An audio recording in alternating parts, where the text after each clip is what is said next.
Please have it quiet, please.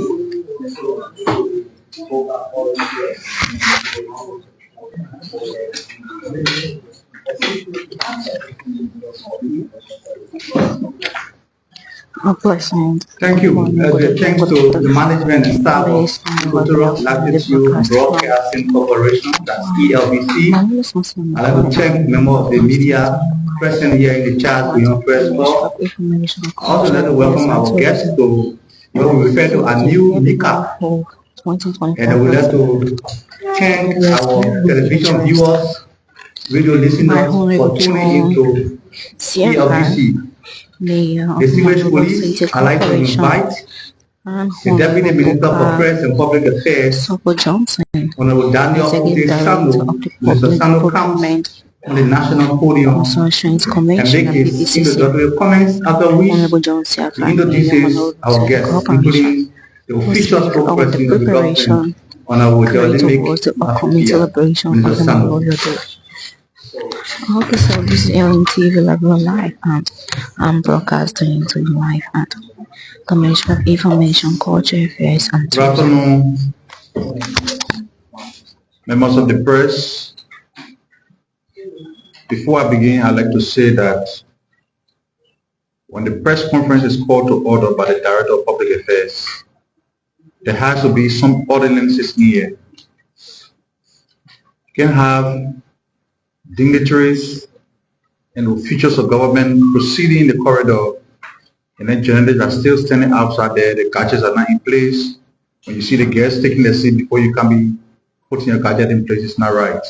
Another thing I also like to emphasize is the constant disturbances of your cell phones. We've always asked you to place your gadget on silence to avoid distraction. When the press conference is being held, the whole nation is watching. Liberians in the diaspora are watching. Residents, foreign residents, are also following. We come here to talk government business. So we want you to treat it like a national event, as it ought to be. We have today as our guests the Lord Mayor of the city of Monrovia, Honorable John Charles Shafar. The Mayor of Monrovia is here. The Mayor of the Monrovia City Corporation is here to speak on preparation towards the upcoming celebration of what is known as Monrovia Day. Monrovia is the capital city. A lot of things have been done by the Monrovia City Corporation to keep the city very clean. And the celebration of Monrovia Day should be everyone's business, particularly residents of Monrovia. So the mayor is here. This is deputy appearance at the MICA regular press briefing. The mayor would like to say welcome to you and your team. The mayor will accordingly make appropriate introduction of member of his delegation when he mounts the podium. We also have the head of the Public Procurement and Concession Commission. He's Honorable Borges Cobb Johnson. He's here to provide on the launching ceremony of the electronic government procurement, the e-government procurement system. So we talk about transparency and accountability. We place a lot of emphasis on the PPCC regulation. They're now transitioning the PPCC from paperwork to online transaction. So the PPCC boss is here to throw light, to provide you detail on how the e-procurement system will work for the government, how they intend to roll it out. It is important that we pay attention to this thing because people talk about corruption in government, but the rudiments, the basis on which we can mitigate corruption in government is how we manage public procurement. And we are glad to have Mr. Johnson, who will also introduce members of his delegation when he mounts the podium. With that being said, it is a tradition here that before we take our guests, the minister or his destiny will always make some remarks on behalf of the government of Liberia. And those remarks are intended to address contemporary issues unfolding in the country. A lot is happening, as always.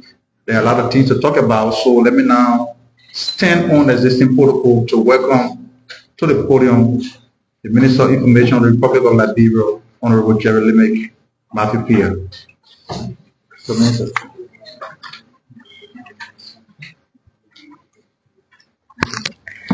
That was the voice of the son of the deputy spokesperson of the government. Yes, is Honorable Jerry Matthew Pierre. Thank you, Minister Information Project Face Daniel Sando, and let me welcome you, members of the press, at our regular press briefing. Today we're going to be looking at some of the very key sectors that the government is making progress with. We will talk about the energy sector, we talk about roads, and other issues. We are in the dry season, and we hear all the complaints about power outage, the lack of electricity. The supply is not as you experienced it during the rainy season, and all the concerns are there. We thought to just give you some updates on what is happening with LEC. As you may be aware, they currently got an interim management team headed by Mr. Thomas Zer Gonkewon. He's assisted by Eric Fredericks,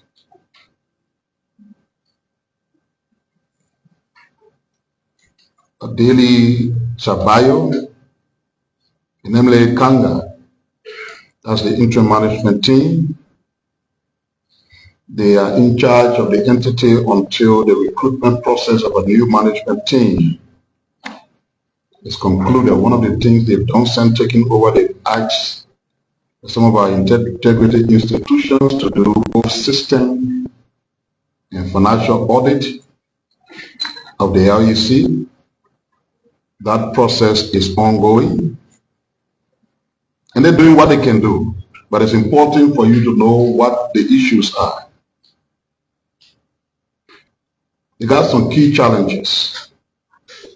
Amongst them, inadequate energy supply, and this is the reason why it's so. Our energy demand as a country is about 400 megawatts. But what do they have currently? At the hydro, they are able to generate 88 megawatts. Under the CLSG program, they can generate additional 50 megawatts. And using the thermal plant at the Bushro Island, 38 megawatts. If you put all together, it's around 176. Meanwhile, the demand is 400 megawatts. That should begin to give you some understanding as to why you have the power situation to be why it is. Other things that they've been doing of the total energy supply they got by 2022-2023, power theft was at a very terrible rate of 65% of the total energy output. They have been able to reduce that to 29% currently. The entire transmission line needs to be upgraded. It's currently at 66 kV, but they have to take it to 132. So that upgrade has to take place. They need to construct 2 new substations that will support the upgrading process. What are they doing currently? They are trying to expand the Mount Coffee hydro. The hydro currently has 4 turbines. I think one is down. But if all the turbines were operating, they should be generating 88 megawatts, as I said. They are trying to do some expansion to take that to 148. Still be far below what we need since our demand is around 400 megawatts. To do the job of expanding it from 88 to 148, they have secured the fundings already from the World Bank. So money is not the issue there. The other turbine that is damaged, the ones I told you about, they have done the procurement process for it to be repaired. That is not done by anyone here. It's done by the supplier.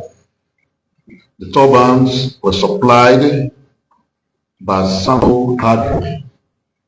They are the only people who are able to do the repairs work on the damaged turbine. They already got a contract. They will start the process. It takes a long time. So it will run from March 2025 to March 2026. That's just to repair that. But it does not interfere with the expansion of the hydro, with the additional turbines that will take the output to 148 megawatts, as I mentioned earlier. What else are they doing? Right now, as a government, we are constructing a 20 megawatt solar farm. That work is ongoing. It is expected to be completed by October this year.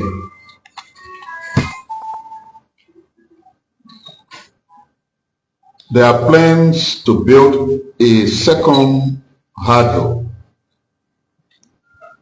but that will be built using hydro solar technology to power it all year round. What that will do is that it will not depend on whether we're in the rainy season or the dry season to generate energy at the fullest of potential.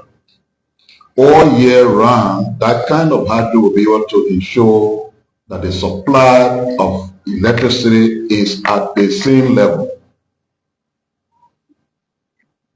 That project will cost $300 million. The funding already secured, provided by the World Bank. The government is hoping that we can have additional support to this project from the newly signed $300 million energy compact that was done in Tanzania, Dar es Salaam. Liberia was a part, and of the 12 countries that are supposed to benefit, Liberia is one of them. The thermal plants, that's where they use the HFO machines, not hydro, not solar. They are restoring a 2 megawatt generator that has been non-functional for 4 years, the last 4 years. And they are adding an additional 2 megawatts to the current capacity at the thermal plant. So the 2 being repaired plus the additional 2 will be additional 4 megawatts to what is being supplied at Bushra. On the community electrification project that is fully funded by the LEC, they have been able to connect 16,798 new households. Groundbreaking ceremony for the commencement of what is referred to as Lot 1 and 2 for connections that will cover Broadway, Harvard College to the Pearl River is scheduled for this month. and it's honored the Liberia Electricity Sector Strengthening and Access Project. That initiative will further connect 35,000 households upon completion. Under the Liberia Energy Efficiency and Access Project, they have successfully connected 39,792 households to the energy grid. And additionally, through the GAP Community Electrification Project, they call it GAP because it's that you live in a community, you pass energy here in between, no energy, then you go ahead, you got electricity, space in between, nothing, you go ahead. So they have this project to fill that gap, and they've been doing connection with that, and up till now, they have connected 16,798 households.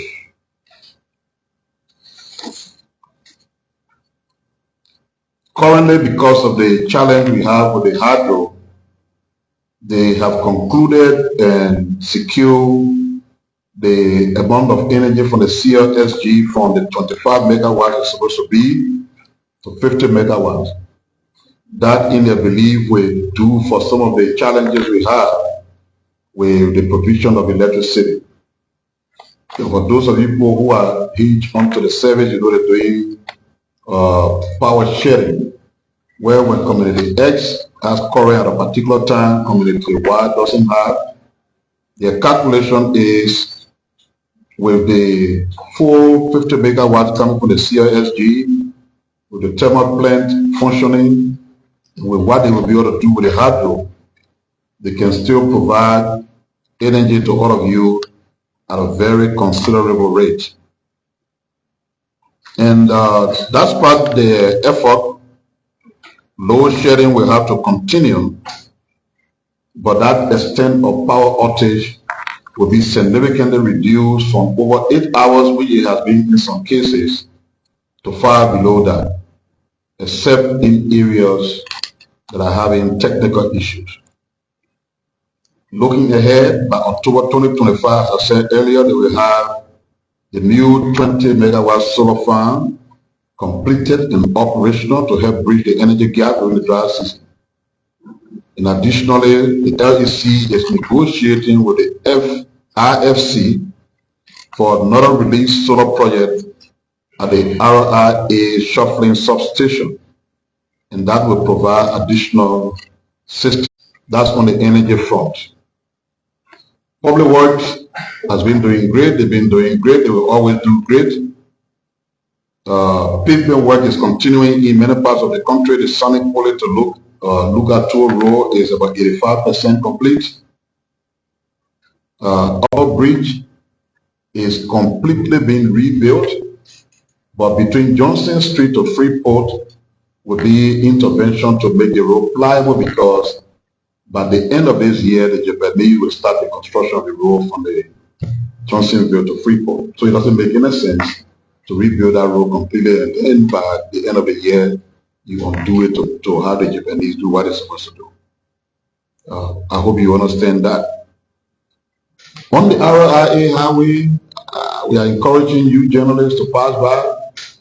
Your media institutions can send you, but we've said that we will do. We'll take a bus tour, not only to that road, but to some of the roads that have been built all around the city. But massive improvement is being made on the RIA road project. The creation of an access road from Old Road through 540 and up to Police Academy is also being worked on. The road I talked about earlier, the pavement of 0.4 to Nickeltown Borough and its connection to Allen Clinic, in the construction of 35-meter bridge is about to complete. The pavement of all the roads in Old Matadi Estate is ongoing. Pavement of the Soul Clinic Road is ongoing. The laying of the wearing codes on the Dry Red Market Road to Mount Bartley Road also ongoing. Like I said, asphalt overlay from Freeport to St. Paul Bridge is on. They are massively also opening alleys and cleaning the drainages along the way. They are reconditioning the fender to cruiserville road. They are maintaining all lateral road, which means dusty road, all across the city. Ongoing effort to secure private financing for the construction of the Simple Bridge to Waterside Road is also ongoing. There are also ongoing efforts to secure funding for the construction of the Kesali Boulevard to 12th Street corridor. And they are clearing the right-of-way for the construction of the 2 overpasses along the Tottenham Boulevard in this expansion thereof. So you determine for yourself what's going on. A lot has been done. We know that there are others who are very busy working to give an impression that nothing is happening here, but you be a judge for yourself. One of the things we were confronted with prior to the administration coming to power was the drug situation. We could see how the young people were struggling. Kuch was destroying everything here. Is that over? No. Are there efforts being made to contain it? Yes. And sometimes when the negative things happen, we elevate it beyond imagination, but when the positivity comes, we are like nothing happened. There was a major drug situation that the government was dealing with. That case was in court, and they had to do with one Judge Obi, who is affectionately known as Original Japan. He was involved with a major drug issue. The case was in court, and as of the 21st day of February, is it correct? January, sorry. Mr. Obi was found guilty of the charges that were drawn against him. And so the government was able to establish that he was involved with a crime. That story appears to have been buried. I know the Justice Ministry issued a press statement, but for many it wasn't an issue, so we just left it like that. But it shows the commitment of a whole of government in dealing with the drug situation. Once the people under the executive are able to establish a case against anyone involved with drugs, and you can provide the evidences, the court will do its part. And collectively as a government, we can bring this ugly situation to an end. And as many of you will already be aware, somebody was brave enough, flew on Ethiopia Airlines, brought a very terrible drug called heroin, I think that's how they call it, and they landed simply with that drug at RIA. They were arrested. The person is a Kenyan. They were investigated by the LDEA. They indicated that they were not the source of the drug, but somebody just sent a parcel to them and said, carry it to John Brown. And that John Brown that they were bringing the drug to was one Ladna Irando. So what the LDA has done, the person who brought the drugs and the person who was intended for, they were all arrested, investigated, they've been charged. What the LDA boss told me this morning, that the law says when a person is caught importing drugs into the country, that crime is non-bailable. When you're able to grab somebody with drugs within the country, the person can be out on bail. But once you are involved with importation and you are caught, according to him, that crime is non-bailable. So you can be assured that the individuals involved in this case will remain in prison until they are fully prosecuted. The government wants to convey its warmest appreciation to all of the teams from the various counties that have participated in the just ended county meet,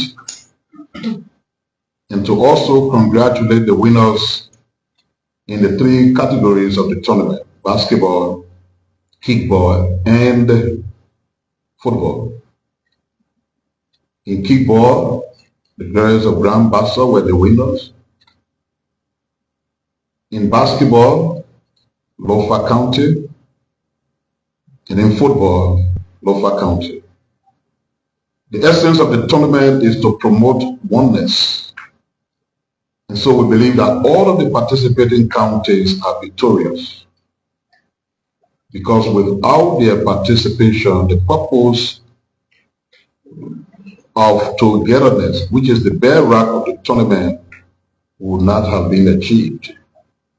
The government is proud of the county for their display of excellent sporting skills, which demonstrate that there are upcoming talents in the Liberian sporting arena. More so, the government congratulates the Ministries of Youth and Sport and Internal Affairs for the level of preparations, excellent organization, and effective hosting of the county meet, as well as the generous contribution made by various corporate sponsors of the tournament. We also commend the fans, the Liberia Football Association, the match officials, security forces, and all support staff from the various counties for their immense contributions and support that ensured a resounding success of the tournament. Indeed, since 1956, the county meet continues to remain one of the unifying platforms for Liberians, irrespective of societal status, cultural, religious, and political differences. The government remains committed to investing more in the county meet and sports in general, as it is a bonding link for Liberia to ensure national unity, peace, and prosperity. Finally, you've been following something that has been referred to as a human rights report from a group called the Panoramic Group. We've been looking deep into the report. Don't get it wrong. If someone has claims to human rights abuses, irrespective of the status of the organization or whether you got one at all, we'll pay attention and we'll look at it and see what we can find out and what we can do about that. But our check shows that this group has a lot of questions to be answered. They provided addresses that are inconsistent with the facts. They've used different addresses in the communications they sent to U.S. officials versus what is established on places that you can check them on. But most importantly, because we talked about this before, if a group claims in their report, one of the things they accuse the country of is that there is an issue with ethnic cleansing in Liberia.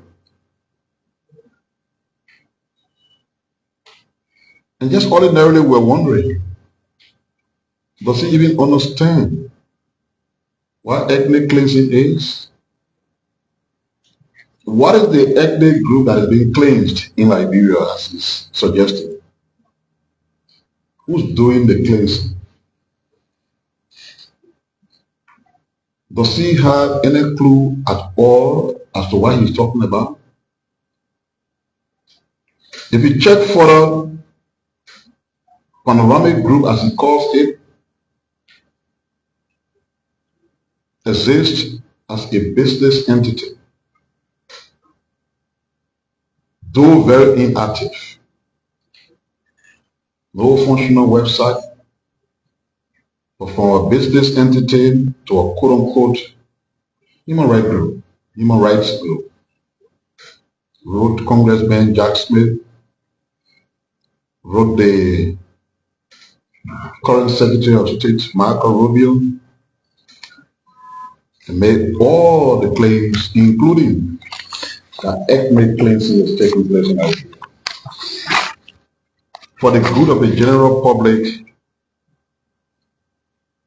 this is what constitutes ethnic cleansing: the expulsion, imprisonment, or killing of an ethnic minority by a dominant majority in order to achieve ethnic homogeneity. What is the minority group here, ethnic group here that is being cleansed, they're being killed, they're being imprisoned? And all of the definitions you see, they've been expelled from Liberia. What is that group? And what is the minority ethnic group that is doing that to them for the purpose of achieving what the definition says? So somebody just woke up from their bed in the morning, took pen and paper, wrote trash, and referred to it as a human rights report. You have all the rights to disagree with your government. In fact, we do pay attention to people who got disagreements, because we take some time to look into their disagreement. And so in some cases, they say things that are factual. And we use their criticisms to make amends and do the right thing. If you have a government that is not being held accountable by the people, complacency will set in. That government will believe they're doing everything right. They will not take a step back, readjust, and do things properly. So we encourage that. But when you attempt to deliberately tell lies, just to destroy the reputation of your own country, a country you claim to be attached to, it's an act of evil. We have an obligation to expose the evil individuals who try to get involved in unleashing evil against Liberian people and the Liberian state. So we stop here. We have guests to talk. As we invite the Lord Mayor of the city.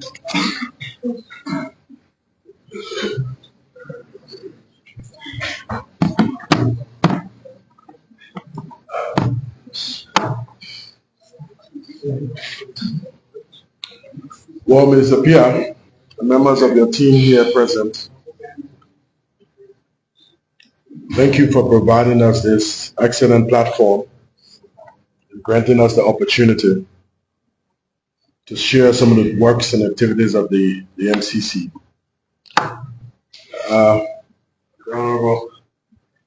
From the procurement commission, his team, we also want to acknowledge you. And members of the press and the media, I want to thank you for the wonderful job that you continue to do. The members of the public out there, bring you greetings from the Monrovia City Corporation.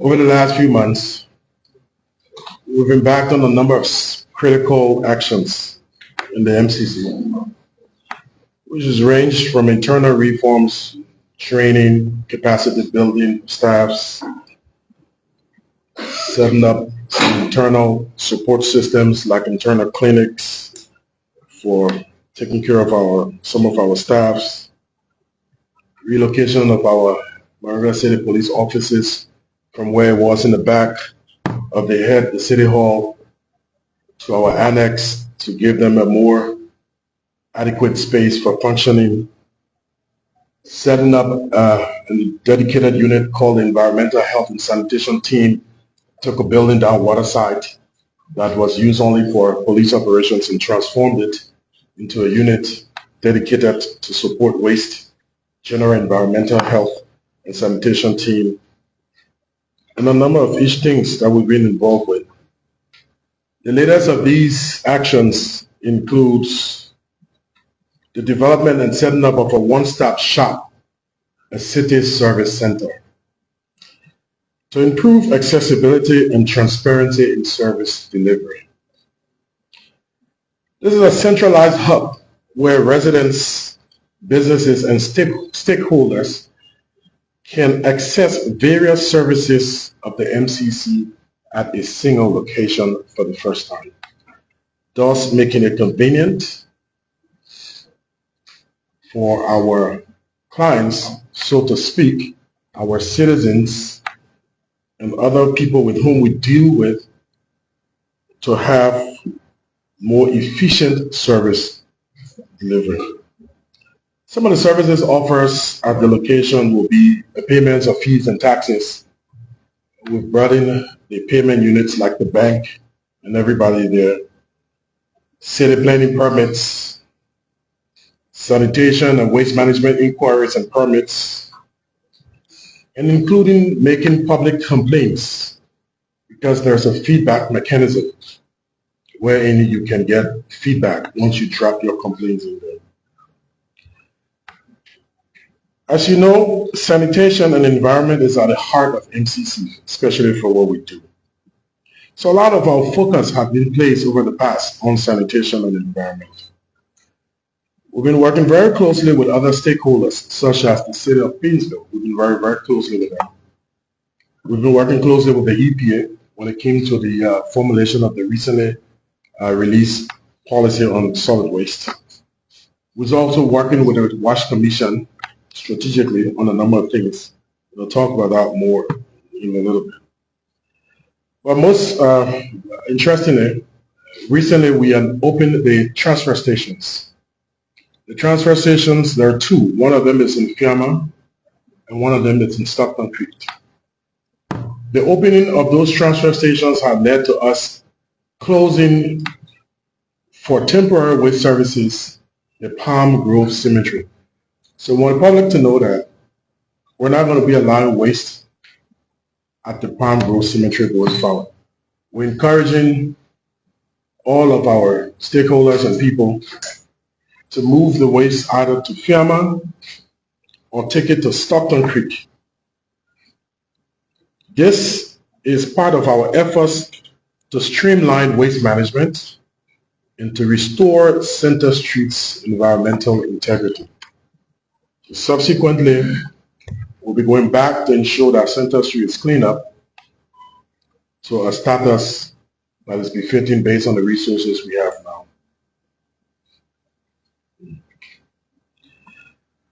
The Monrovia City Corporation is also involved in bringing up a number of regulations. We'll be announcing a number of regulations very soon. Those regulations will be aimed at enhancing waste management, improving sanitation, and ensuring compliance with a number of environmental standards, which of course is a broader path in alignment with the President's arrest agenda, and of course with the National Solid Waste Policy recently launched. These will include mandatory household waste collection and registration, strict enforcement of waste disposal guidelines that will be there, enforcing a lot of the ordinances on waste, dumping of waste at different locations, and ensuring that our public-private partners, especially those that are working with, are complying to a number of standards. We will definitely be looking at addressing the long-standing challenges in waste collection and disposal on a phased approach, and we will definitely need the support of everyone. When it comes to the collection and disposal of waste, it's important to note that waste generated in Monrovia today is still around 1,000, according to the reports, 1,000, 1,100 kilograms of waste that we generate daily in our homes. But based on logistical support, we are collecting anywhere between 250 to 300 based on the data that we have, which means we still have a lot of waste that lays out there, whether they're in the markets, whether they are in the communities in the back, while we try to clean them. We're working towards building the infrastructure. We have people at MCC, and I want to stay here and thank the dedicated team at the Monrovia City Corporation, who's been working exceedingly hard. We have members of our team that work on day shifts and night shifts, using limited resources to maintain a sense of sanity along our main streets today. While thanking them, it is important to also inform the public that members of our team have been undergoing a series of attacks from some unscrupulous persons, especially those who are working the night. They've been having to be stoned by certain unscrupulous individuals. We thought it was a one-off incident, but then it's happening more prevalently while they're working late night, even though there's a city police, but someone will stop, stone them, and just run away, show abusive words here and just run away. There's also some challenges with those selling late night in the streets, selling food and selling all the stuff. When the team approaches them to say, hey, we got to clean at night, they will jump the team to fist fight. They got to sell the food, they got to sell the booze there. So we want to call to the team, in as much as we have a responsibility to clean, we need the support. We need the public to cooperate. It's already a difficult job. You make it even more harder if you do not cooperate with the team. Fixing the waste problems in the city is not an event, it is a process. And it's a process that is tied in with many things. Collection and disposal is what we look at. Collecting the waste from the homes, disposing the waste. First, we have to fix the infrastructure, which is those transfer stations. Those transfer stations will temporarily hold the waste. The final resting place of the waste is in Town, in Painesville City. Before you move the waste there at the night, you want to take the waste from all of the locations in the daytime and move them to temporary holding locations, those two locations. And at the night, you want to move them off to the final resting place. Again, we have made a series of interventions at the Town facility, along with our partners in Painesville City, to ensure that we can continue to temporarily accommodate waste. But we have huge concerns with the Town station. It is full to capacity. We're managing, but it needs some serious attention. The MCC is calling on partners to support us to see how we can fix that, because it is the only place that we have to dispose waste. You remember last year, somewhere in March, April, when that landfill had fire, it was a serious challenge. We spent many months trying to fix that. Those are some of the back-end things that needs to be fixed. I'll give you some other things so people understand with the waste sector. The sector needs considerable amount of investments. Investments in logistics. Today the MCC has a few trucks. About 10 of them, half of the time because of their conditions, most of them broken down in and off. You have 2 front-end loaders. Challenges with logistics in moving this waste. It's important. Getting the move. But beyond that, moving this waste, we can't keep having one landfill here and stockpiling it, another landfill and stockpiling it. So we've been working very hard with the WASH Commission and a number of partners and other members of the government to see how we can attract the necessary investments into the sector. And why do we need investments? Because when we take the waste from all of these locations, and even if we move the waste at those locations, what happens? Processing the waste is important. Sorting the waste. So we need investment in what we call a material recovery facility, where when the waste goes, it takes paper and put it one side, it takes plastics and put it one side, it takes what you call organic waste. The waste composition in Liberia is 40% is organic waste. I know a lot of people talk about plastic, but interestingly, based on the waste composition, plastic makes roughly about 20% of our waste. Food waste, organic waste, makes over 40% of our waste. And so we need necessary investments also in that. Food waste can be transformed into what we call compost for agriculture. Also, in the end, the waste can be used to produce energies. But you understand the complication with producing energies. Of course, the minister just talked about an energy gap that we need. While we produce our energy, we'll need to look at the off-taker, we'll need to look at transmission, distribution, it takes a lot of investment. So I know that the public looks at the anticipation of getting things done. We try to explain some of these intricacies so that you understand that there has to be a short-term plan, and that's what we're doing right now. We're cleaning. We want you to join us in building a culture of cleaning. Support us where you need to support us, where you see the teams out there. We have our medium-term plans that we've been doing is fixing the facility. What we have today, we have Fiamma, we've renovated it. We have Stockholm Creek, we've renovated it.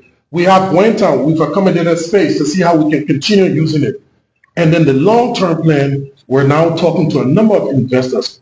Interestingly, we've gotten at least 3 or 4 interested investors that we are making serious progress with. And in the no sooner future, we will make some announcements regarding to securing something in that regard. Another interesting thing we're working on with the WASH Commission, we've started this conversation and other partners, is looking at sustainable funding. If you want investments into the sector, how will the investment be financed? If you tell somebody bring a plenty for waste, for recycling plastics, bring a plenty for food, there has to be some sort of finance to those. So we're talking strongly on looking at how can we have sustainable financing, because managing waste is expensive. Do we develop a tax, special tax like they developed with the road fund, that will be set aside for sanitation to fund an investment that we need will be over $100 million from our assessments? How do we support the huge feasibility studies that we need to develop the national investment plan that will determine to say, look, the waste in Monrovia is truly 1,000 kilos a day. The waste generated in Painesville is 50 kilos. We do need to, because if you don't do the study, how do you know what size of equipment you need to bring? So, people look for immediate solutions, but you need to study. You need to understand the waste generating capacity. You need to understand the waste composition to tell people, say, look, we are generating this number of waste. We need this size of machines. The projection says over the next 10 years, this is what the waste is going to be. So the capacity. So we're trying to let people know that over the last period, we've been engaged into some technical involvement with the experts, discussing with the people while we carry on this street sweeping and all of what has been going on. It's not just a process of, the city is dead, let's clean it, let's move it. There is a lot more that has to be done in the back, if you want a sustainable solution to managing waste as it is in other countries. And so we're happy to inform you that we're making progress. We have people that are highly interested, a number of investors, about 3 of them. The last one just left last week on their technical feasibility studies. And those plans we'll be discussing as a team. The WASH Commission, the City of Painesville, the MCC, as well as the EPA and all other stakeholders to make a decision so we can move this forward. While we're doing this, when we launch these regulations that will require every household to subscribe with someone to take your waste, we'll call on your support. If you don't register with someone to take your waste, where are you putting your waste? Who are you giving your waste to? Where is that person dumping it? If that person is not registered and certified with the city, you want to set it clean. But how do you support us? So we'll be rolling out those regulations. We'll be discussing it pretty soon. We also developed some regulations around street trading. We've been discussing a lot with the Petty Traders Association on how we can organize petty trading in the streets.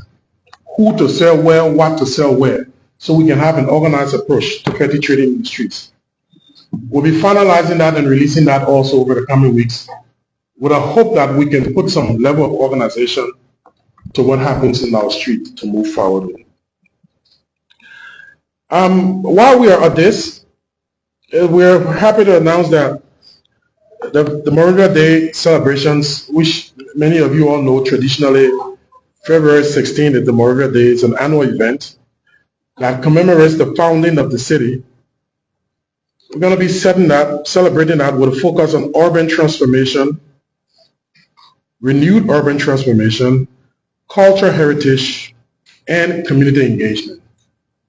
So between the weeks of February 12th, in the week of February 12th to the 16th, the Monrovia Day celebrations will be held. Or may I say the Monrovia Day engagements. because it's not just a celebration, because there is a lot that we together have to do. The key events of those days of the Monrovia Day will include, first, the Monrovia History and Heritage Exhibition that showcases the city's historical evolution and future vision. So on day one, there will be a fireside chat. We have a number of Liberian historians, highly experienced historians, that will be discussing the heritage of Monrovia at the Monrovia City Hall. We all know the story of the founding of Monrovia that starts from 1822, right? When the ACS was founded and the ships arrived. And what happened before then? Who was here? Are there other heroes that we need to celebrate?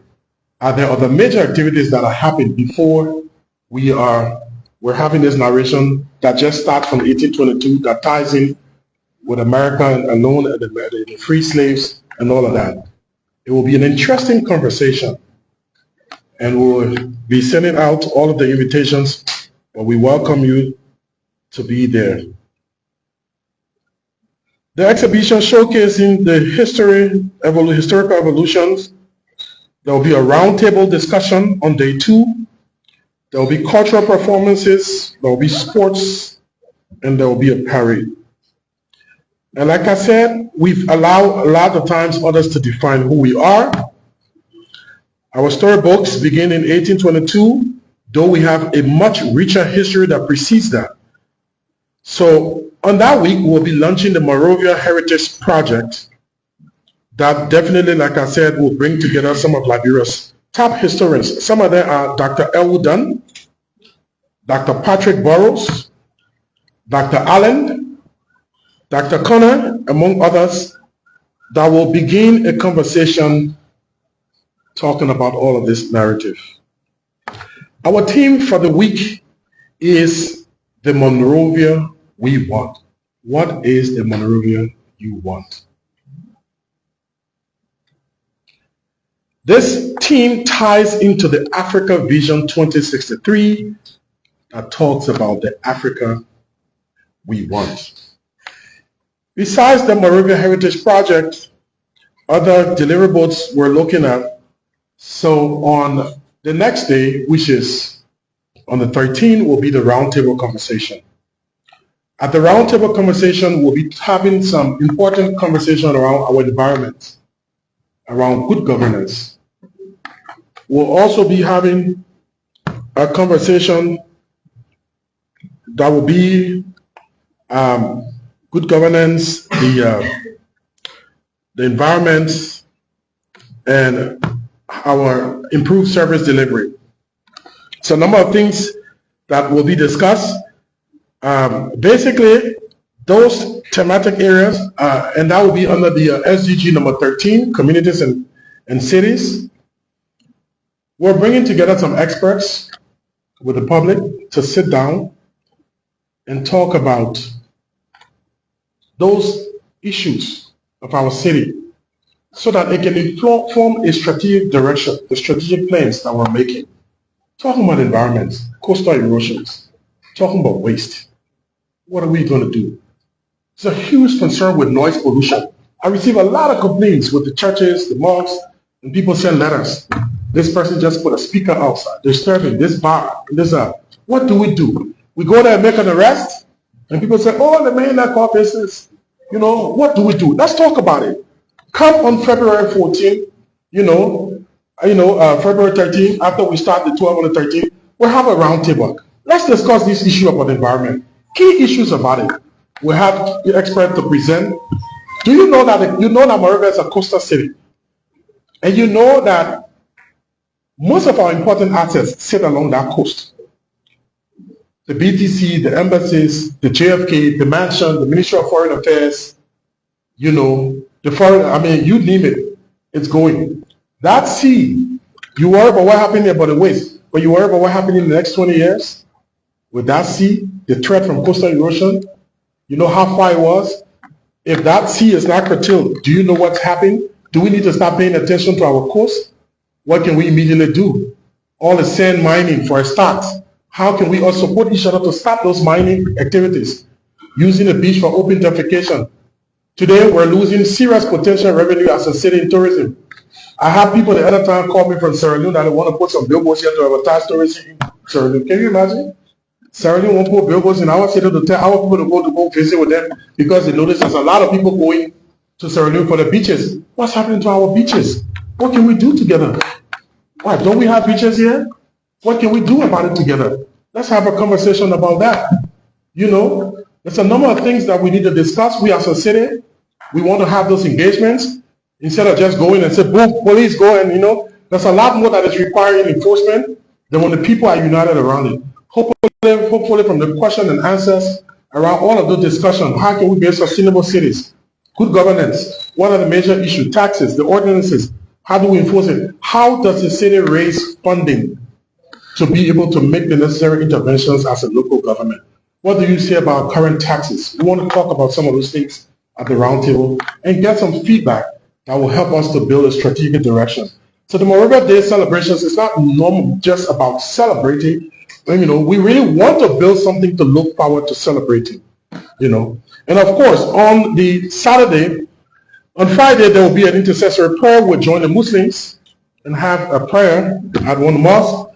On Saturday, we will launch an environmental campaign that is called Think Green and Act Clean. Think Green and Act Clean. We'll put up some signs, some billboards and stuff. We want to encourage Liberians to start thinking green. Before you put that day on the street, why we have our small trash bin that will be there, think about it. Before you just see a whole clean street and just take that and just waste it on it, think about it.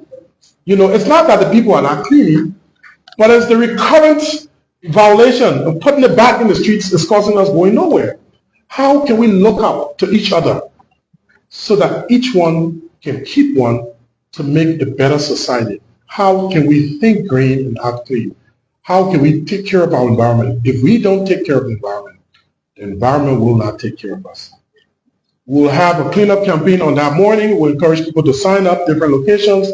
We'll clean the city and we'll go to one of the parks and we'll be able to launch the campaign. There'll be radio ads, TV ads. Again, it's all about moving our city in an organized way, recognizing that we're here and there. And that is why, you know, as much as we should say celebrations, quote unquote, I don't like to use the word in the natural terms like it is a celebration, because there is a lot of work to do and we cannot do it ourselves. There will be sports.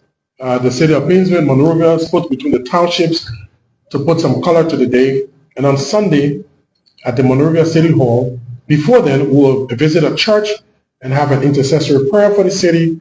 And after that, in the afternoon hours, we will be there where I will deliver the State of the City address at the Monrovia City Hall, highlighting in details some of the work we've been doing over the 1 year period, looking at our vision with inputs from you all from the conference, and seeing how we can look at where we were, where we are, what we want to do, where we want to go, and how we want to get there. We'll be talking about that. During the State of the City address program, we'll also be launching the Monrovia City Foundation. We've realized that it's important to set up a framework for soliciting funding, independent framework for funding to help to address the gaps that we want to undertake some of these projects. There's a project that we want to undertake that is called Youth at Promise. I know a lot of people say youth at risk. We like to look at it differently. We've coined this project Youth at Promise. It's a project that will bear hope for our youth. We want to create jobs. We want to look at those who are facing the drug problem today, how people can sponsor a youth, take them out from an addiction, put them through rehab, take them out of rehab, give them small startup packages to be, viable members of our society. Part of why we need the foundation is to be able to render or support. The foundation will be an independent organization. The mayor is on the board. It will be a board governed by many other stakeholders in society. It will allow people like you to make contributions to the city projects. It will allow our brothers and sisters abroad to make contributions to the city project. And it will help to implement those projects alongside the city and report back on funding. So you will not have to say, I gave my money to MCC. How did MCC use my money?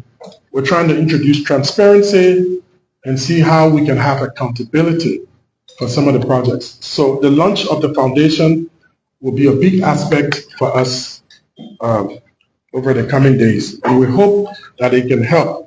We're subsequently looking at how those organizations can be registered in our diaspora communities as a 501c3 organization, which means that people abroad that want to donate can get claims for the tax returns so that they too have an opportunity to support our educational system. For example, our schools needs a lot of support. People want to donate stuff.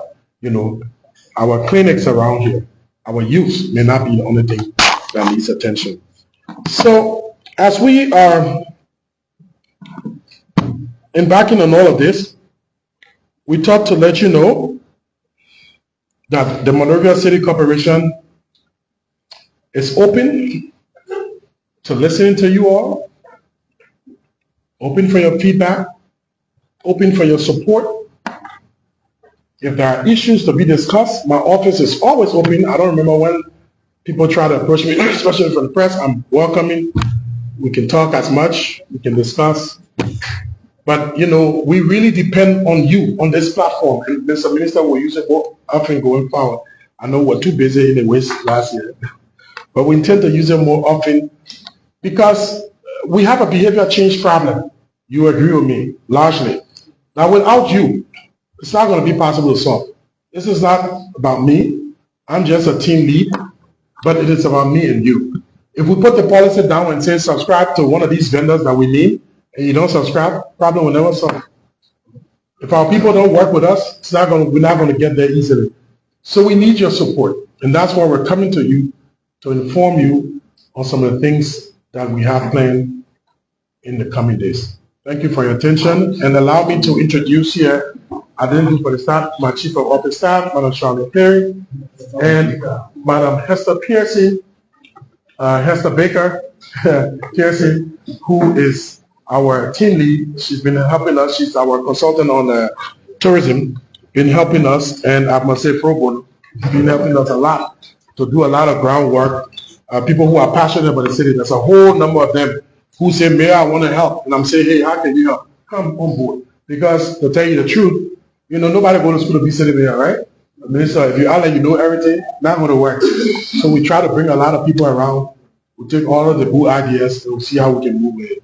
It's a process. We're ongoing. We'll continue to engage. But thank you for your attention.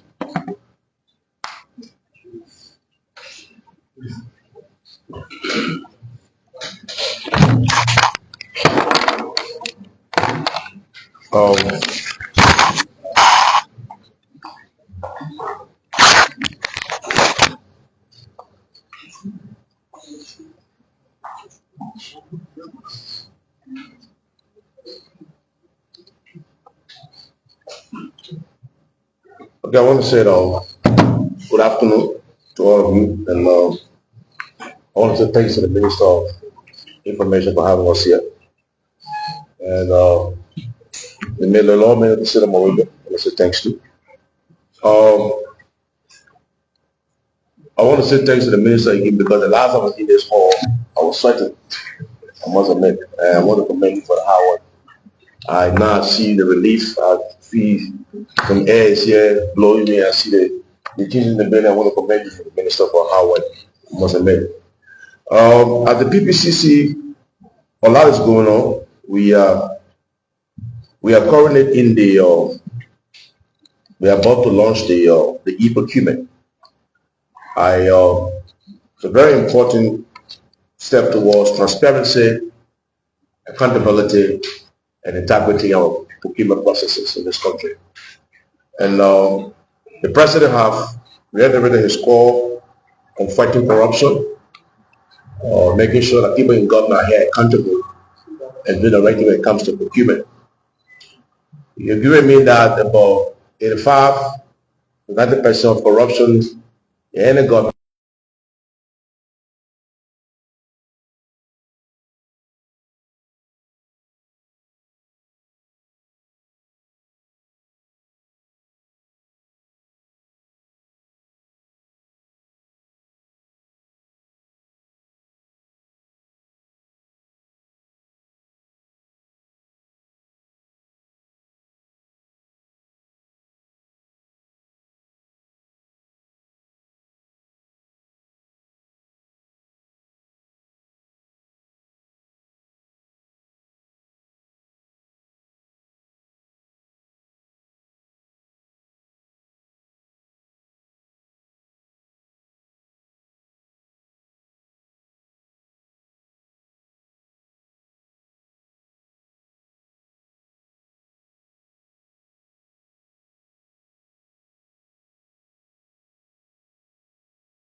Gentleman, he submitted his bid late. The tender said the bid process at 2 p.m.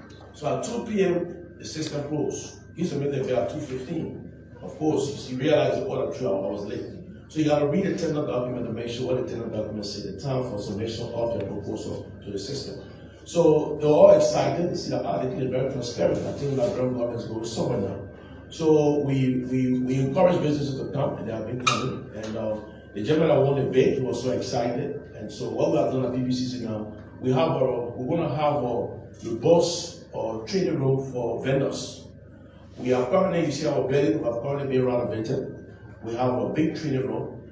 The minute I want to say that we are putting down cost of government, where we are paying almost $10,000 to rent a training room at either Casa or Royal or Boulevard. We have built our own training room in the back now. We can host about 140 participants at the time. So we have done that extremely well. Our partners, development partners, are so happy with that. Yesterday, the World Bank visited me. They're excited that we have our own training room and putting down costs. Because in the second phase of the project, the e-procurement this year, to bring 50 entities on board, trust us, a lot of training involved. We're going to counties too. There's a lot of training involved. So we thought it was to let you all know that at PPCC we're going to have a training room there for vendors. If you have a little business, if you have an issue how to use the system, that room is more like an e-procurement clinic. When you come there, you sit on a brand new computer or sit on a computer, where we'll navigate you through the different steps on how to submit your proposal in the system to make sure you get value for money. And in the procurement law, it's sort of called the SBA and the non-SBA. The SBA is strictly for Liberian businesses. And I want to report that I want to encourage Liberian businesses to come because this is our country. We got to take control of our economy. What's happening here last year alone, I think the year before, we look at our data, UBCC will more or less award about $28 million of the SBA. That's big for Liberian businesses. But do you see that do you see one Liberian business that say, oh, I have a robust or stationary store, I'm supplying the government? No, that money went to Liberian businesses. But guess what happened? Liberians are fronting for foreigners. And that's what we got to do. I'm having a discussion with lawmakers, how do we deal with that? You see a company called maybe this stationary company on Raleigh Street or around town. The government come to us to say 51% owned by Liberian. What is more than 50, that means a Liberian business. But in reality, they are just fronting for the foreigners. So that in the end, when they get a contract, they push Liberians aside, they start making money, Liberians will be on the bank document too, on the business registration, they get Liberian fired and everyone to just be on it. So the press, our national budget is now 800 plus million. And trust me, we're not careful, half of that money will go to foreigner. Because that budget, about 45% is spent on procurement, on goods and services. So it's about time that we in Liberia take control of our own destiny, our economy. I know 11 years a year doing business, but I encourage every Liberian that get a business to come to PPCC. If you're into catering, you're into RT services, I'm very big on supporting Liberian businesses. You see our building renovated, it's done 100% by Liberian young men. He's doing that business. We have 4 proposals, also 2 for the Lebanese, the Liberian that one is big, I will be on work, sure you get it in the contract. When it comes to that, you can say maybe I'm too nationalistic, I would say yes. Because I want this place to change around. If you go to Ghana, neighboring countries, Nigeria, you see they take control of the economy. They're in full control of it. So at PPCC, what we have done, we have a training room too, to train, like I said, to train people. We have a robust e-procurement clinic. And we have done these things so that businesses can come to us to make sure we get value for money. And when I went to PPCC initially, I have to tell you, in 2023, when I became executive director, there was a reforms we did. We did many changes. When I got there, we didn't have one man working in the RT department. You can't be talking about launching e-procurement if you don't have one person in the RT department. So then we'll have a 4-person in the RT department, a robust RT team. We also strengthen the training department to make sure that people are being trained properly on the whole procurement processes. But the new government came into play. We have to make sure that those in government, the actors in government, are adequately prepared to do procurement processes. So we train them too. We also went in the counties. We train people in all the counties for the most part. But we broke out the zone. So for those who go far, Magibi, Bon, Nima, Nigeria, we met in Ganta. We trained them for 2 or 3 days. On the other side, we met them from Maryland County, Sample, Grand Crew, River Sales, River G, we met there in Grand Bassa County. Then we did the Zoom team, here's the Western Cluster in Monrovia. So people from Babu, Bombing, Kidman, Barcelona, we met in Monrovia, we trained them. So at PBCC, we are very engaged, and we encourage the business community, because once we launch a system, with all the interaction from the business community, the system will be of no use. And so this Thursday, the President's Excellency, Joseph Newman Braga, will be going to the ministerial complex. At 10 o'clock, we'll be officially launching the e-procurement or platform in Liberia. That means Liberia government will officially have e-procurement to make sure that all the argument, all the things in public work, import contract, you can see this, Ministry of Health, you can see this, everything will be on the platform for you to see. So you encourage those from the CSO, the Civil Society Organization, to come to PBCC. In the PBCC, get your user ID, your password, just for the purpose of accountability. You log in the system so you can see what's happening at public works, what's happening at Ministry of Health, as it relates to the procurement processes. They tell us what's going on there. You can win so one debate. So all the argument on, we can see government tell all that will stop. More than creating the transparency.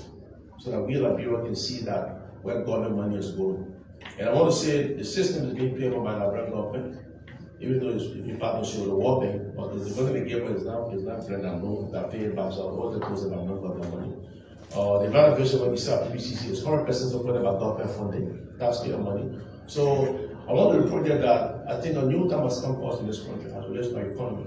This is the time for us to take advantage. If you're into consultancy, you look at the procurement plan for all the ministry, you log on, you see public works, they got catering, they got cleaning services, they got sanitation services, they got consultancy, they got this. You go to a public work, to a Ministry of Health. Those entities will draw the first 6, they are big spending government.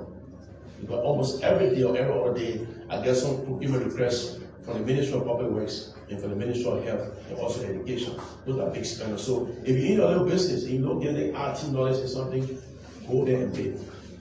Look at it. And also there's 5% for women-owned businesses. That's in the law. And what I do for me, I'm very big on respecting the law. If you come to me, a procurement plan has to come twofold. Your SBA plan and your non-SBA plan. And for example, if you have a woman in that particular line of business, we make sure that the woman will benefit. But the woman is doing catering, and probably have a catering store going 5% of it. A big catering, 5% of that should go to a female, a brave female. It's in the law. So our goal as regulators is to strengthen and enforce what is written on paper in the law of this country. So 2005, when they started PPCC, there was more like to streamline our procurement processes as a country. Back in the day with the bulk purchases from GSA, now we have electronic e-procurement, making it transparent. Now we can put people our counterpart in some region. People come to our brother, oh, we don't see our procurement, we don't see what's happening, we don't see nothing, nothing's happening. Now everything is going to be on the e-procurement platforms. So it's an exciting time for us. This Thursday, the president is going to officially launch it. The minister, I think we invited you to the event. But we also invited you to, because we receive all procurement plans for every entity. Now, if you don't approve a plan, you're going to spend in complete violation. The GSC will start looking for you. So our PBCC will make sure we turn around real quick. But this week, we have been receiving a lot of procurement plans for entities. And I've been working a little bit late to make sure we get the plans approved in time so you can go and spend the entity can spend the money. We do not hold back any entity plan for any reason. If a plan has a problem, I'll call the head of entity to make sure we resolve the issue, to make sure we keep government running and efficient. You can't take the entity procurement plan, put it on your desk, my staff will tell you, I get angry with you, and keep it on your desk for any reason. No. We have a turnaround time of 14 days maximum. We'll get it out in less than 14 days, and then less than 5 days. It's back to you to go ahead and start spending. Because that plan we approve, it also goes to the Ministry of Finance. If the Ministry of Finance you approve procurement plan, trust me, they're not supposed to pay anything to your end vendor. I had a situation a couple of months ago, this last year, some year, 2023, when somebody went and bought a vehicle from a vendor. They didn't go through the procurement process. The company said, you have to take the car back to the vendor because you disregard the procurement law, you complete violation. So we're not going to backtrack and approve the procurement plan after you have done it. We're not going to do that. So our PBC will try to exhibit a high level of professionalism, but integrity. We don't get involved in the politics. We just do our work and go home.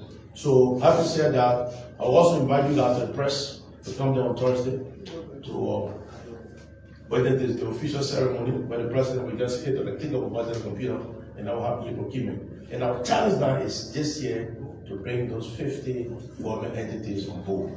So you can see, we all can see the transparency in the e-procurement system at this point. So I want to say thanks. We'd like to thank our presenters for the encouragement of the press and you. Oh, I'm sorry, I didn't recognize my people that came with me. I'm sorry. I have my director of communication, the veteran journalist, who's known Mr. Jason Benku, and I also have my chief office staff, Mr. Desmond Dale. So I'm sorry I didn't recognize them, but they're my background. Make sure to keep it straight and keep it right. I want to say thanks. Thank you, sir. That keep the questions from what is so, please. Come on, just before you proceed, the mayor of the state of Monrovia is traveling, so maybe you want to prioritize those who have questions for him because we have to leave. We have questions for the sitting mayor. For you who ask this question now, if you got it for us, what do you think? The other thing that you will report to me.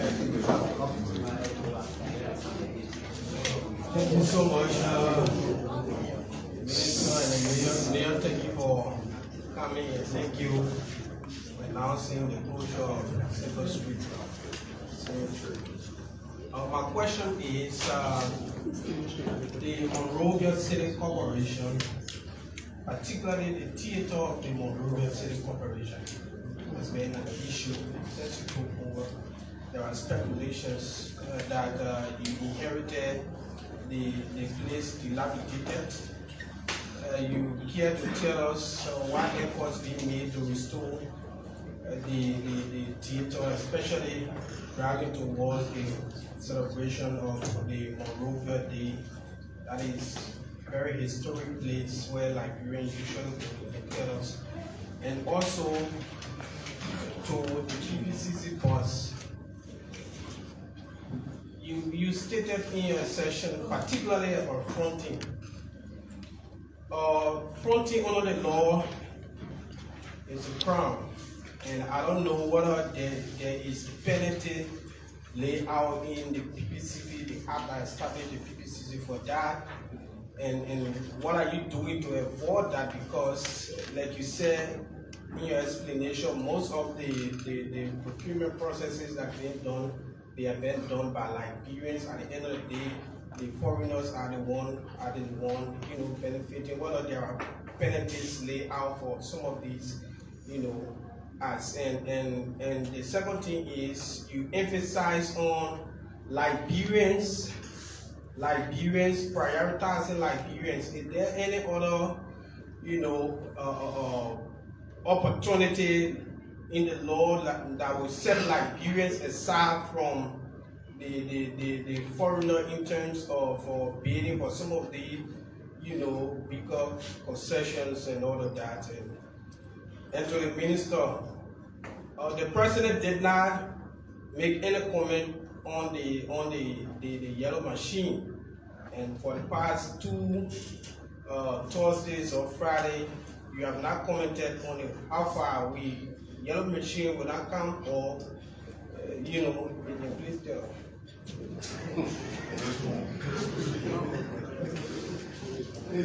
Good afternoon, my name is William Phillips. I have a question for the Lord Mayor and one question for Mr. Pia. First question goes to the Lord Mayor. Lord Mayor, listening to you speak very fine about the city cleaning and what I'm doing, the city, at least the city is a little bit better. We want to know, since you took over the Monrovia City Corporation, how much have you generated on the city corporation also take fees from businesses around the country? We want to know how many have you generated and used or send that money to government cover, or what do you use for that money? The next question is from Mr. Pia. Mr. Pia, it's customary like Liberia that when the president take over the country, usually you will do a country tour. It's been almost more than a year now. When is President Buhari doing the country tour? Thank you. Good afternoon. My name is James Mbala, and I vote for President George Africa in my county. And so the question first goes to Economic Boss, I am MC Boss. Chief, the issue that has to do with the Liberia Marketing Association, talk about cabbage collection. How cooperative are the LMA in regard to the contributions of the MCC? And the next one has to do with the transport ministry. You have vehicles coming from the interior parts of the country entering Monrovia. You have the coal bags, you have the different kinds of goods that have the energy to generate decks in the city. How is the MCC working with the transport ministry in solving the debt issues in Monrovia? Another question has to do with the one coming to the boss from PBCC.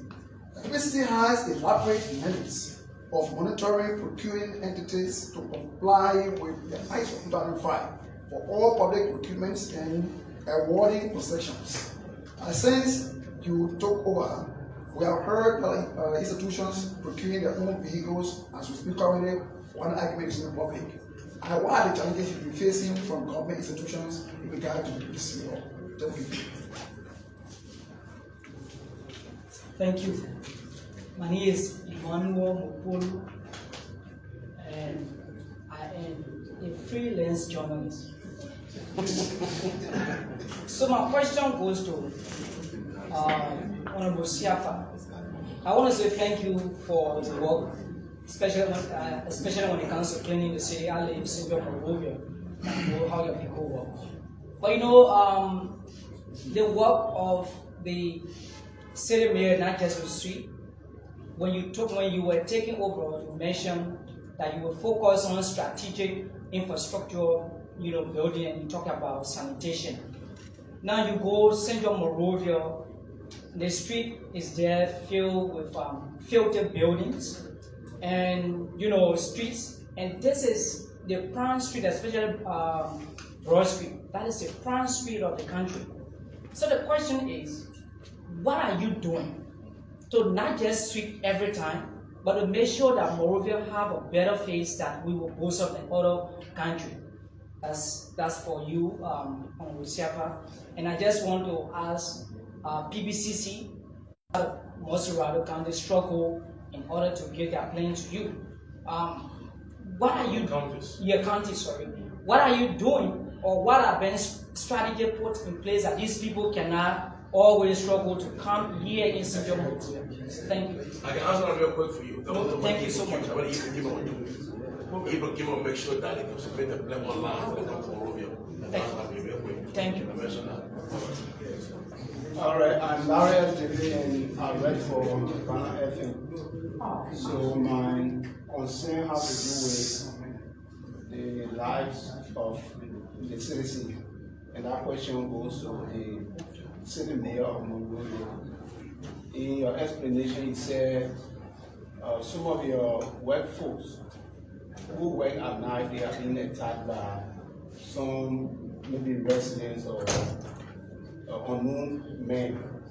So my concern is, have you been able to reach out to the Justice Ministry? If yes, do you care to tell us some of the things that they have told you? If no, why you have not reached out to them until now?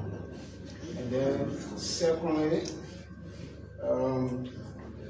the program really the Monrovia Day, you did not mention any dignitaries that will maybe create education.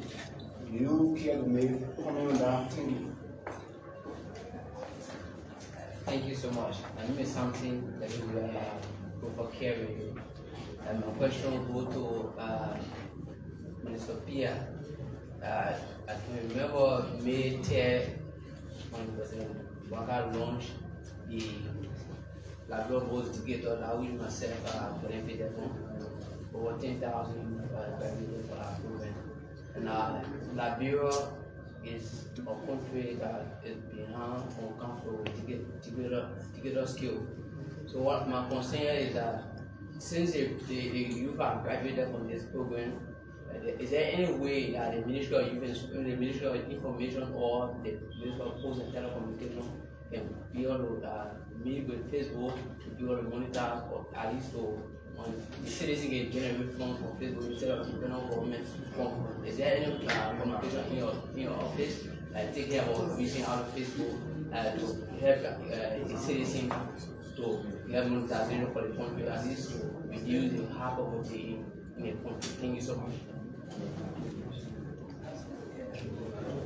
Okay, so my name is Afonso Kalama, and I write for the People newspaper. I want to begin with you, Honorable Mayor. Some part of last year, 2024, around September, we visited the Winston landfill site, and there was a huge crowd, crowds from community dwellers. Some of them, their own horses have said their renters, are leaving because of the conditions of the community, and portion of the fence that is barricading the top site, was as a result of the flood that occurred, and that went down to their houses. And this created serious issues ranging from their drinking water, water, mosquitoes, and other things. So I want to know, what are you doing? Because this is dry season. The situation has subsided and rainy season is coming up. What are you doing to make sure that this issue can be resolved? That the community dwellers around the Winston landfill site can be safe now that the area, that's the area to be used currently. Then I come to you, Mr. Minister. Thanks so kindly for outlining some of the projects that are ongoing. But I'm concerned. The Public Works Minister the last time outlined several projects. The Banga to Menikoma road construction vanished from the report. Today, you did mention about that. Now, I did not hear the Banga to Menikoma, road project. I did not hear about the road project. What's going on? Thank you. So good afternoon. My name is Mark S. Gadi, and I report for Neutral Radio. So my question to the mayor: what could be a specific amount for the MCC to have in place for the year 2025? And secondly, to the mayor again, how do you want to see the city of Monrovia under your watch as the mayor? Next question goes to PPCC. How can you match the current affairs of the PPC under your watch from the past government? Thank you. Thank you. My name is James Samuel. I report for Georgia Radio, Dimawa TV. My concern goes to the mayor of Monrovia. Well, your predecessor launched a project referred to as Green City. And I heard you talking about launching a project called Think Green and Clean. What difference would that make to the city in regards to your predecessor? Secondly, this one goes to the minister. Now, you highlighted on the project to be launched by LEC, and of course, so what can you say to Liberians as to the duration where we will have the fluctuation in current? What actual time frame can you attach to them for us to have a stable current? Thank you very much. Good afternoon. My name is George Salif, and I report for Quality News TV Liberia. My question goes to the mayor. Thank you so much for your deliberation. I want to know as to whether when this project is launched, what kind of mechanism are you coming with? In terms of making Liberia, specifically Monrovia, a green city. Thank you.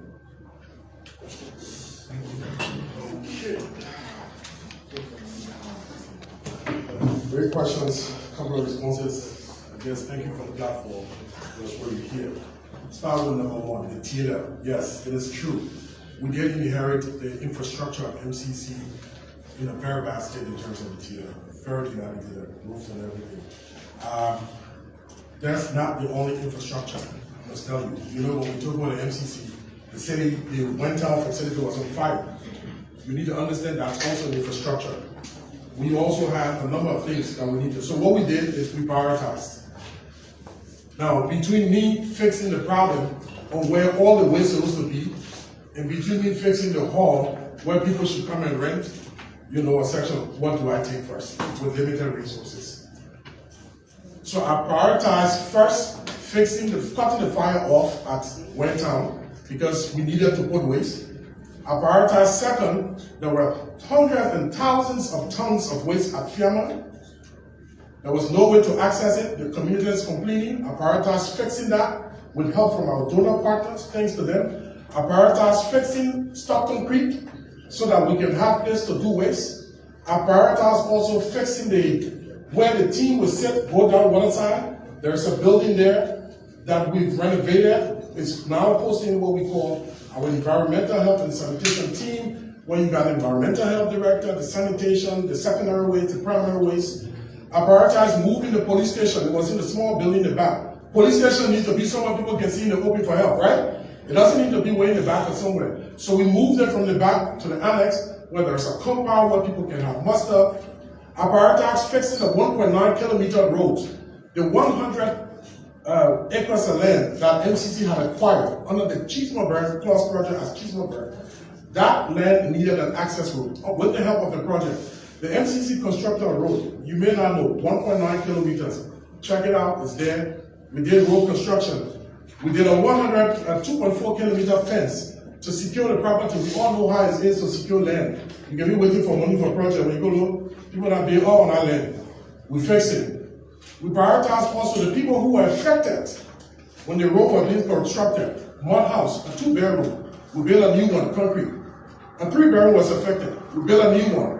A mosque was affected. We built a new one. All of this has happened over the last 10 months.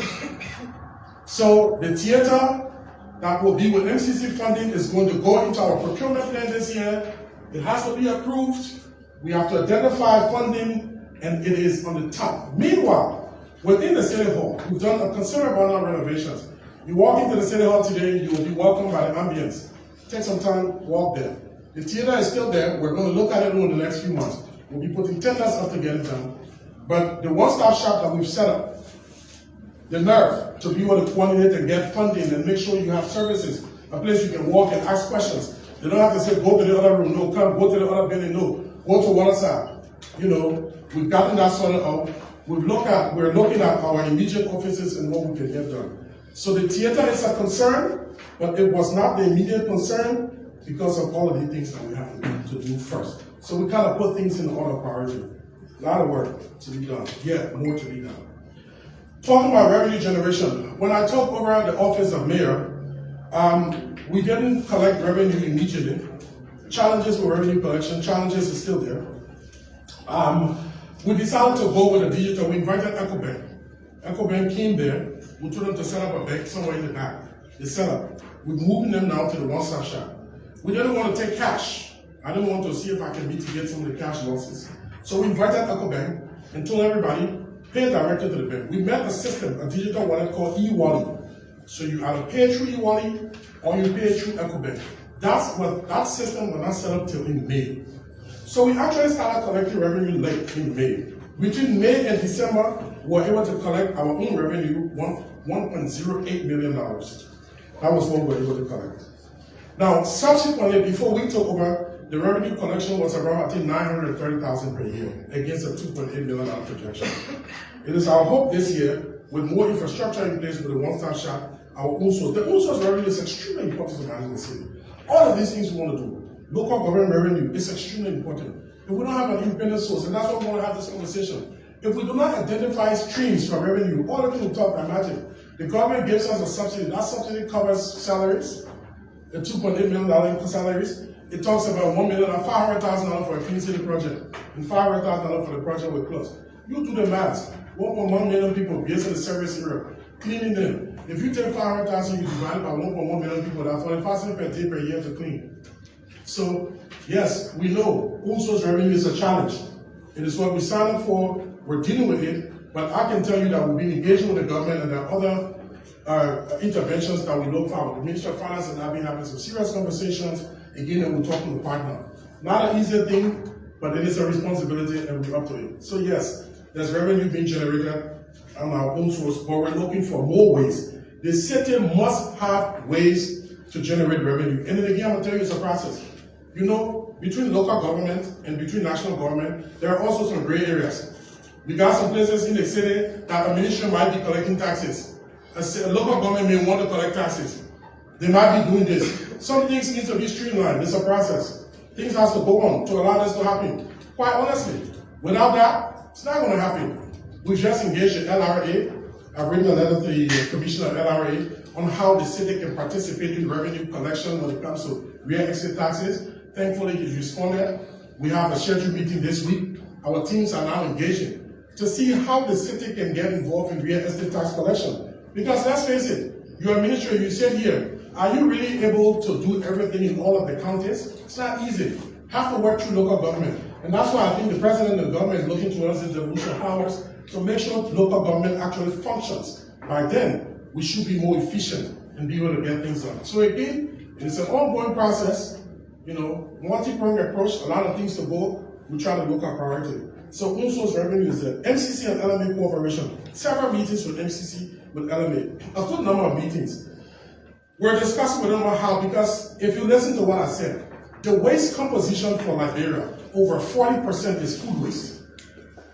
Over 40%. Everybody's concerned about plastic. They are right. But plastics makes about 20%. That market, huge concerns. We've had a number of meetings with them. Here's the thing. People have to pay for the service. And this is where we're headed. And when we take these actions, we've been on all of these engagements to prepare people, because when we start going door to door to your homes and to the business and say, here are the people who you subscribe to and show us who. We say this because we want to know, because it's cost intensive. People have to pay for waste in the end, or somebody has to pay. So we're talking to LFA. We've been discussing with them. We've had meetings with them a couple of weeks ago, and we're getting somewhere on an agreement. I can tell you at the MCC want to go towards a multi-pronged approach, a new revenue model, a private sector driven one for a start. When those ordinances were formed in 1973 and beyond, MCC was the only organization that was mandated to collect waste. Today, you have what we call CBEs, community-based enterprises. You have SMEs, small and medium enterprises. You have a whole private sector for waste management. You're talking liquid waste, you're talking medical waste with MPH, and you're talking solid waste. There's more awareness. We're talking about environmental issues, climate change. Now, in order to do this, MCC itself doesn't have the capacity to 100% go door to door. So we've been working with these people, having meetings with them to develop regulations, how we can partner in with these people that will work. Because it is easy for us, if the city has the money to rent, like other cities, to hire people and say, company A is responsible for here, company B is responsible for here. So when the mayor driving, he sees someone that got waste, he can say, company A, what happened to this place? You know what I mean? So that is it for it. So we're working on it just so you can know on it. Core bags, you're talking about. Again, the police has been making a lot of arrests in our limited way with people who has been putting things in the streets. Strategic interventions with infrastructure. It may interest you to know that we've taken a number of people to court with their buildings. We've gone to the Monrovia City Court. We've written a number of people that ain't got restrooms. We've done some research. I think we have about 40 people we assessed. We're doing further assessments. I've written to the Ministry of Public Works for 1 or 2 buildings that we felt that the infrastructure, the assessment needs to be done so we can make a decision on it. One of those buildings is the building that next to the cemetery where all the people stay. That old building, it looks very threatening, whether it can fall down any time. I've written to the Minister of Public Works. He has his people there. They're doing an assessment. I saw him last week saying he will get back to me. We need to determine what we'll do some of those buildings. So your concerns are genuine, just to let you know that we're working on it as well. The attacks, we have not yet engaged the Ministry of Justice, no, but we have our own police that are doing investigation first. Based on the initial findings, then we'll be able to get to them. The issue of the dignitaries to attend, of course, a lot of limitations. The president will be the keynote speaker at the opening of the program. The Ministry of Information is very aware of the program sitting here, and many other dignitaries, ministry have been writing. Invitations are going out on it. Talking about cleaning the city, we're looking anywhere between $5 to $6 million just for our public cleaning, supporting the community. So right now, the budget that we have is very inadequate. We gotta be making do with everything. But if you want to just data cleaning, this is not investment into infrastructure because you need new waste station and all of that. You're talking about $5 to $6 million from what we get. And we have the plans there already with the math. Green Center project. There's a difference between Green Center that was going on with planting trees and the Think Green Act Clean. The Think Green Act Clean is a communications campaign. Put something on the radio, put something on the billboard, tell people don't do waste, because we realize there has to be a good intervention in information, behavior change. It is not where we have a project. There's a different project that will develop to say plant trees and all of that and all that kind of stuff. So that's the difference between it. And projects have lifespans. So wherever our predecessor ended, we have to pick up based on the nature of the day. Again, I think that is it. If there's any other thing, we'll be here more often to talk about it. But I hope I've been able to provide some answers. Thank you for the opportunity. Thank you for your attention.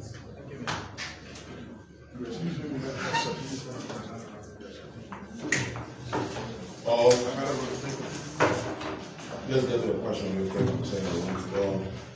The first question was on the issue of fronting. What are we doing with fronting? And it's indeed a very serious concern to us and to the government. I've been having discussion with the Deputy Minister of Finance and Economic Affairs, Dr. Bozo. We have been having a discussion, and we try to engage the FIU, the Financial Intelligence Unit.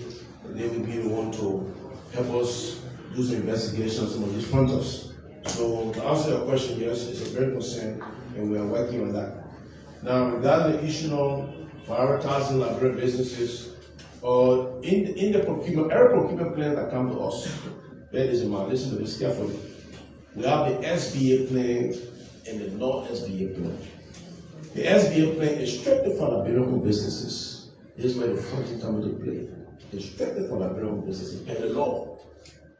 And again, 5% belongs to women businesses. So when you say how to prioritize Liberian businesses, the law is clear on it. That every SBA plan, every SBA plan that comes to us is strictly for Liberian businesses. But in some cases, that's not happening. So we have to enforce that part of the law. So working with the Deputy Minister and also FIU, getting Minister of Justice involved to make sure that, because FIU, they are the one to go to the bank and request any business entity, the bank statement, the bank information from the bank. So that's why they'll come into play. They have that authority to do that, the FIU. So when we have a discussion with them. I talk about the issue of prioritize that by giving Liberians who have the SBA. You asked me a question on monetary challenges. Or how do we do this thing? We have a way of monitoring of government or entities when it comes to procurement. If an entity is going to buy a car, not going through the procurement process, the Ministry of Finance will not supposed to pay the vendor, and they're in complete violation of the procurement laws. So the reason why this year, for once, the budget will pass on time. The budget will pass in December. The president signed into law January 7th. So it means what? Everybody has the time to prepare a procurement plan. Have it submitted to PPCC, we get our plans approved, we go and start spending. That's the norm. During the course of the year, you also come back to us and do what we call a quarterly procurement report. Because that was very important to our development partners. Want to make sure that government entity spending government money correctly and also submitting the procurement reports to PPCC. So to answer that question again, yes, we do that, but in violation, then you get in trouble with the GSC. But when it comes to all your entity, you're not on the procurement processes, you will answer the GSC. At PPC, we don't backtrack any of my procurement stuff, just being compliant with the law. So we do monitor, okay? We're not in the basis of the machine any entity, but we do monitor and make sure that in compliance. And for the most part, I must admit, I must report today that most government entities, they are in full compliance.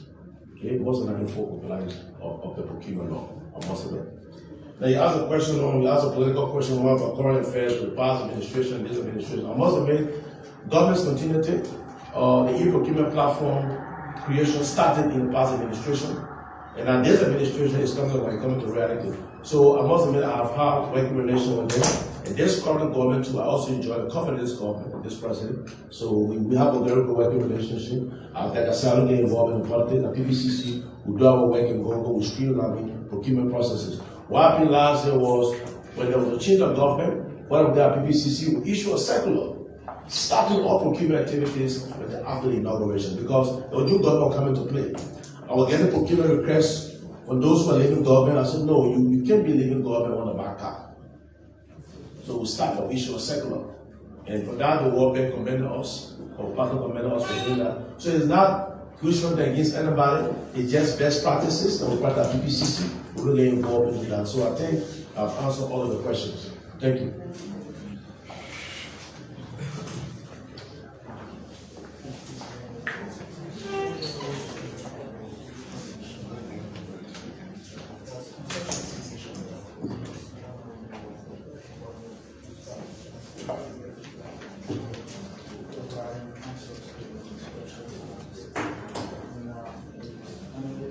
All right.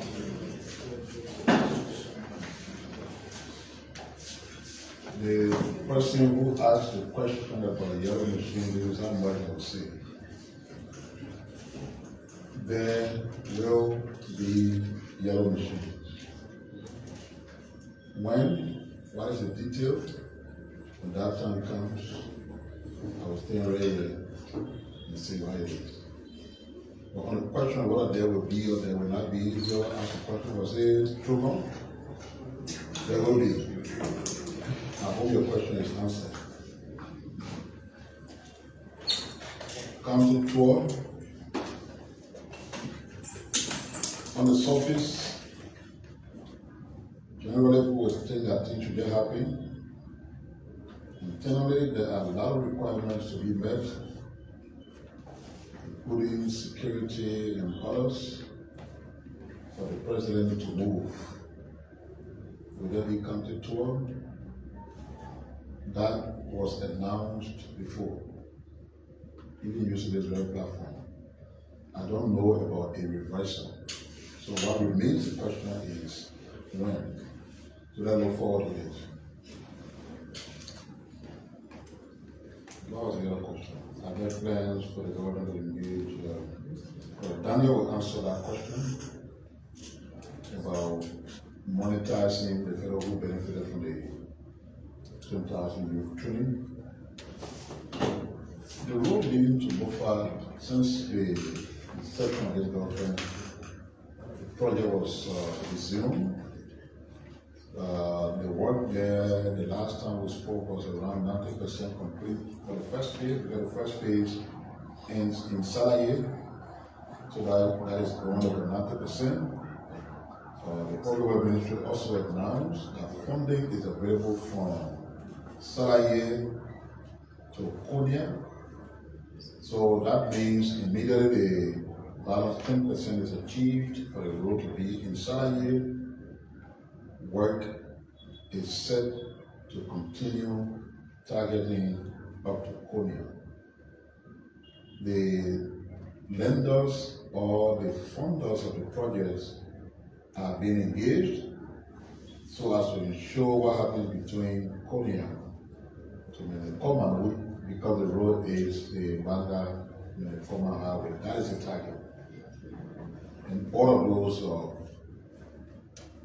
steps are well on course, but that first phase is what we're doing executed. It's 90%, and in the not too distant future, the road will reach the end of that first phase, which is in Salaye. When we LSC becomes to, we listen to me keenly in my presentation.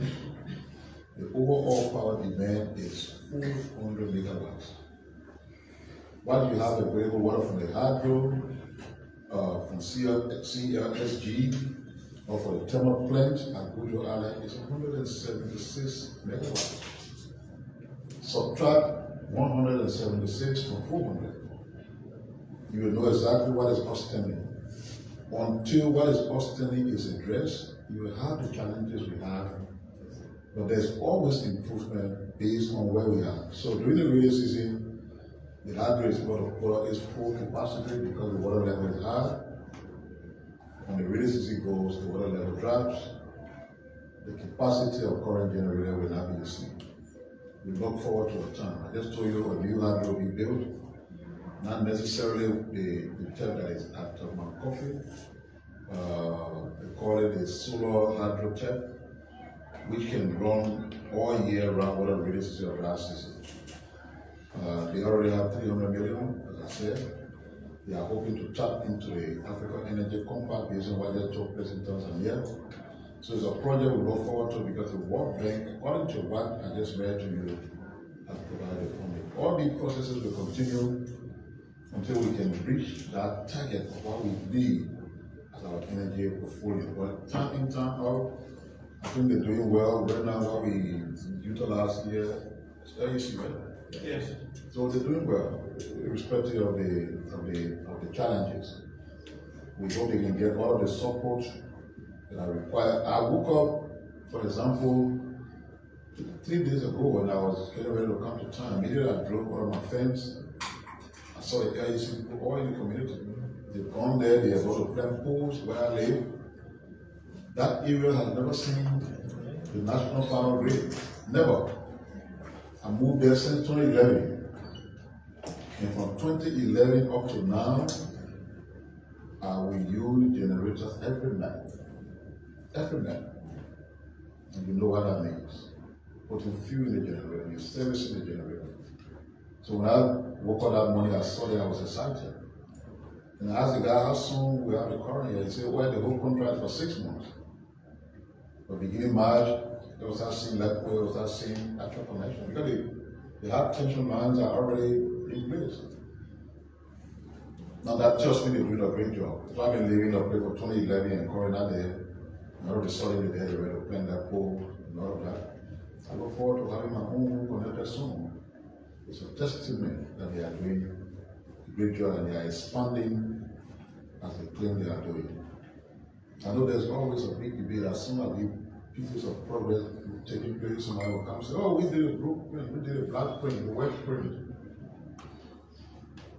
If you have determined that you know how to do blueprint and black print, and we know how to execute, please bring us the blueprint for Bali Island. Bring us the blueprint for the 6,000 teachers. Bring the blueprint for the coastal highway, so that the people who know how to implement and execute blueprint can implement it for you. Thank you for your attention.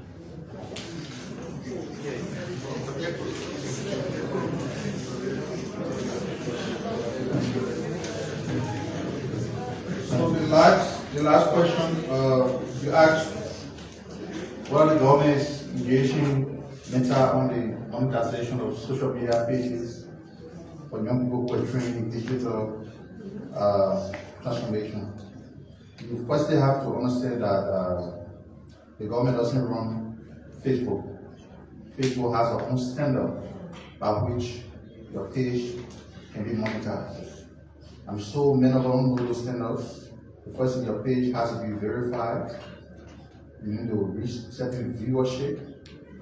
And if you reach that standard, you have a whole criteria you have to subject your page to in order to benefit earnings from your social media page. So it is not something that the government can reach out to them to negotiate on. Okay. So that being said, let me, on behalf of the Ministry of Information, commend our guests today, the PDCC, the MCC are left. We also want to commend you, members of the press, for extending the coverage of this press briefing. It's Tuesday. We will now close for the day and resume here on Thursday for another edition. Just for announcement, as you were all coming in the building, you noticed that the entry, all the places over there are covered with some coverings. Climbing the stairs, all the way upstairs, they are all covered. That is because we've made some interventions on all the places you see being covered. What the interventions are, I will not tell you until it's on the video. So, probably early next week, Vice President, Honorable Jeremiah Francoon, will be here. We'll give you a specific date on Thursday. We'll come up with a press conference to unveil what we had one of those subjects. And I can assure you that when we unveil them, you're going to see a different look for the Ministry of Education. Thank you. Thank you. See you on Thursday. Okay, so that's it for the Family, you're taking the information. I told you us to for validation to make our press briefing. Thanks for watching.